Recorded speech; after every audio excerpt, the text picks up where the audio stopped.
How will a Jose Mourinho style tactical system do with Serie A side Roma? Well, I decided to start an experiment here on the channel where we play Football Manager. It's across a few episodes. The idea here is to go find out. So we built a system that has 3 tactics that we can, I'm trying to closely, kind of play how he might end up playing. And I want to find out certain things. Like for one thing, and this is the right at the top of my list, will the AI adapt? So we kept lots of notes. Will it play something different? Will I be forced out of my system? Yes, those kind of questions will be answered on today's show. It's time to join Dr. Jit on his time traveling experiment.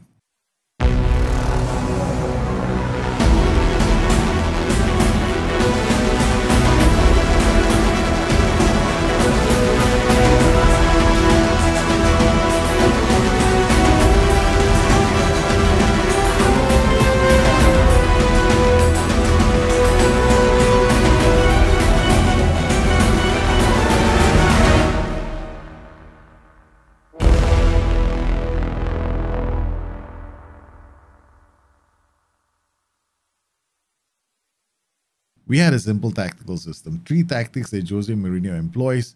In the Serie A, he has preferred a 4-3-1-2 that can morph into a 4-4-2 diamond. That happens when this DLP drops into this pocket here when he adopts his defend duty. For tougher games, he uses a 4-3-3, something that's set up like this, where, it makes it tougher for other sides to break him down. He's got a holding midfielder, something that Pep Guardiola obviously forgot when he played Chelsea in the Champions League final.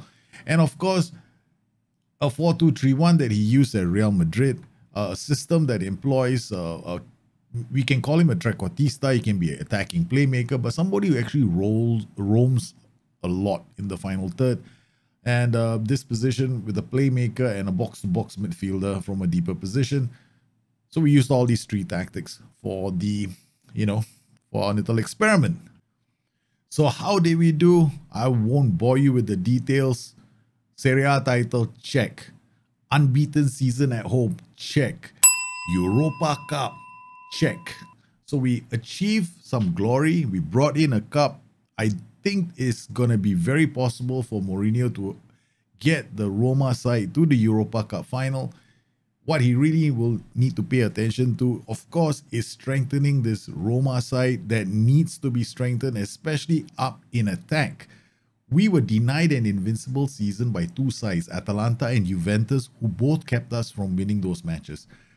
2 teams had an unbeaten home run at home. That included ourselves and AC Milan. Interestingly enough, Inter Milan conceded the fewest goals at home and were one of the toughest sides to beat. In terms of goal scorers, Cristiano Ronaldo finished the Serie A as top scorer with 28 goals in 38 appearances and 34 goals in total. Now, who is surprised? However, when we looked at our team, our striker, Simeone Zaza, well, he finished with 20 goals in 28 appearances in the Serie A and 31 goals in total, 4 short of Ronaldo, and he played 10 games less. One of the biggest challenges when we create tactics is, tell me why it doesn't work, right? So I like to keep things really simple. I look at one simple metric in the whole game. It's called key passes. So whenever my tactic breaks or my tactic doesn't seem to work, I look at whether or not any of my players are playing key passes. And these passes are very important because these passes are the ones that always lead to an assist. So here I am. It's time for us now to analyze our system. And I was very happy because my key positions are my wingbacks and my playmakers. My playmakers generated 2 key passes per game for the entire season. And my fullbacks generated 3 key passes per game. I was excited. So now let's delve into the numbers a bit more. There is a strong possibility that we'll get too bogged down in details. I'm just going to zoom in very quickly. Fullbacks 3.37. Ernest Bardi, our playmaker, 2.35. Jordan Verretou, our box-to-box, 2.13. Then we got other fullback with 1.96. Gonzalo Villa, everybody said don't use him, right? Or, I won't say everybody, but quite a few people thought I wouldn't be using him, 1.93. Pass completion rate, 93%. If I take out all the defenders, this guy had the next highest pass completion rate. So overall, I was very pleased with the performance of our boys. When it came to squad selection, we rotated Enis Bardi and Nicolo Zaniolo in the AMC position in the 4-3-1-2.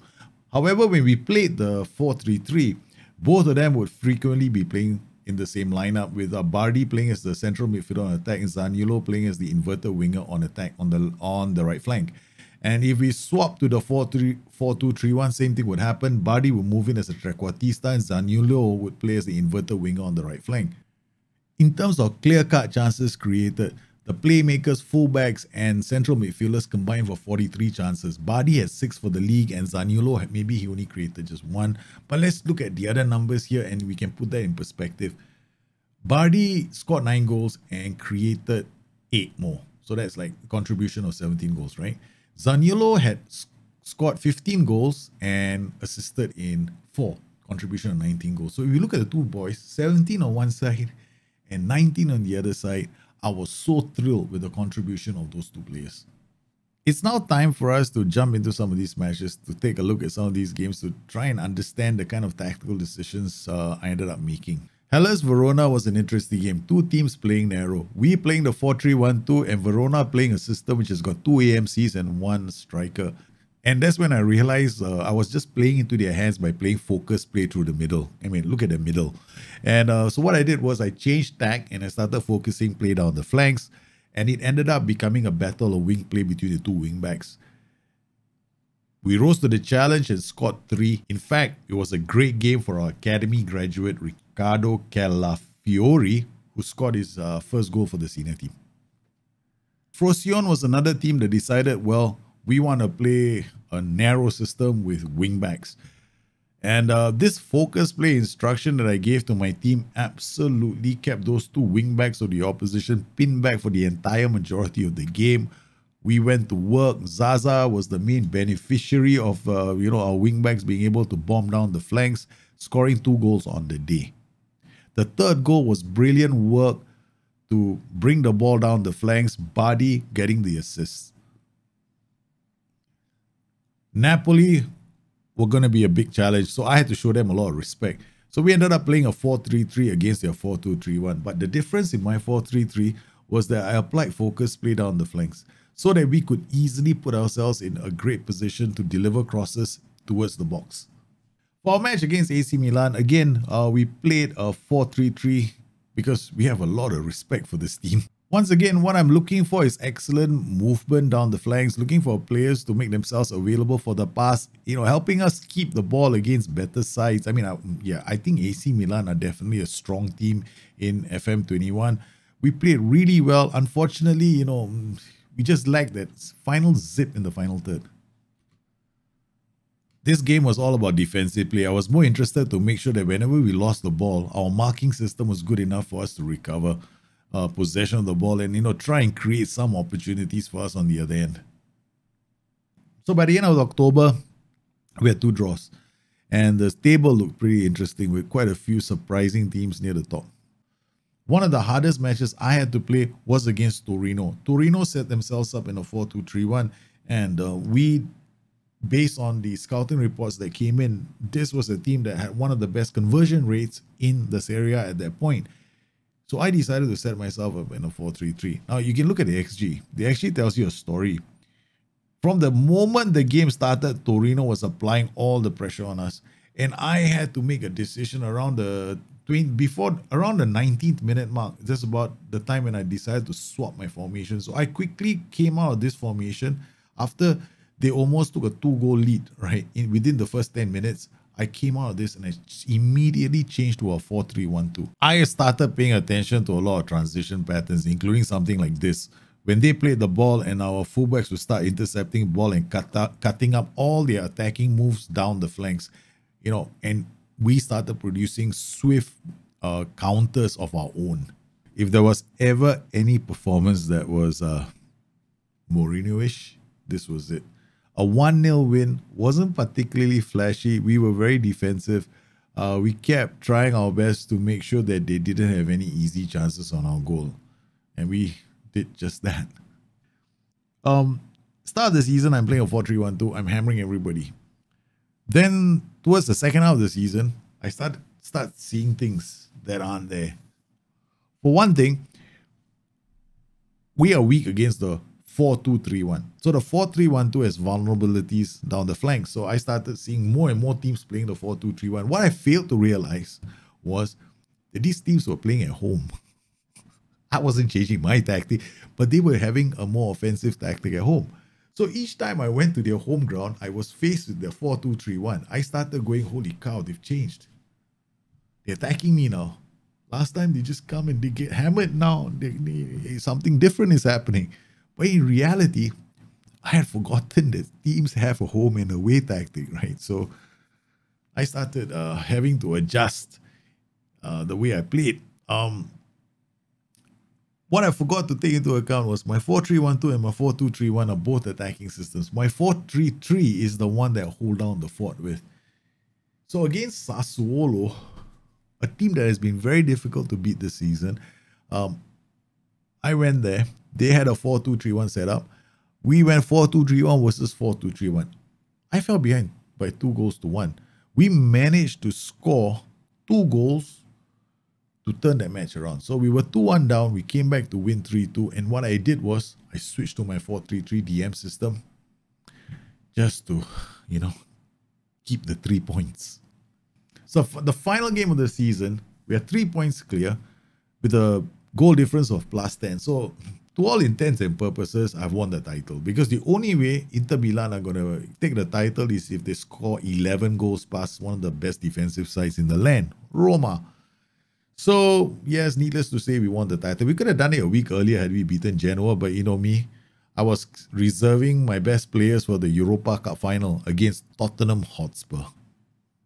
For the match against Spurs in the Champions League, set the stage, we got Nicolo Zaniolo and we have Simone Zaza. Now, Simone Zaza at that point is our top scorer. He's already scored like 30 over goals for us in the season, or 29 goals at that point. And we've got Nicolo Zaniolo, who's contributed to 19 goals already. So we've got these 2 players who are really important, but they're both coming off injuries. So I had to have a plan. I actually put them on the bench because I wanted them fresh. I was assuming I could do enough to hold on, right? But the thing is this, I decided to play the 4-3-1-2 against Tottenham Hotspur's 4-3-3. So we set up in such a way that Spurs found it very hard to unlock us. They did finally break us down in the 60th minute, right? So we were playing a very defensive game. You can see that the XG between both the sides up to about the second half wasn't even 1. It was 0 point something. So Spurs found it very hard to break us down with the 4-3-1-2. And then I brought on Zaniolo and I brought on Simone Zaza. Youngster Villa was absolutely fantastic in the middle, flanked by 2 hard-working central midfielders who are mopping up everything. But that substitution that I did just turned the game on its head. Well, the objective of this little experiment was twofold. Now, one, I wanted to see whether the AI will adapt. Of course, it does not. It doesn't adapt. It just has home and away tactics. Second half of the season, it decided to be a bit more defensive against me in some respects, and it played a bit harder.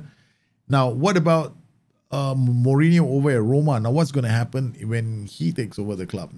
Could we see wholesale changes? I don't know. I don't think he does need to make that many changes. I think a couple of strikers, 1 AMC could be enough. Maybe another left back. That's where I see Roma being a bit, short. Whether or not he can get those players in will depend on him being able to release some of the other players at the club and seeing whether there are clubs interested in those players.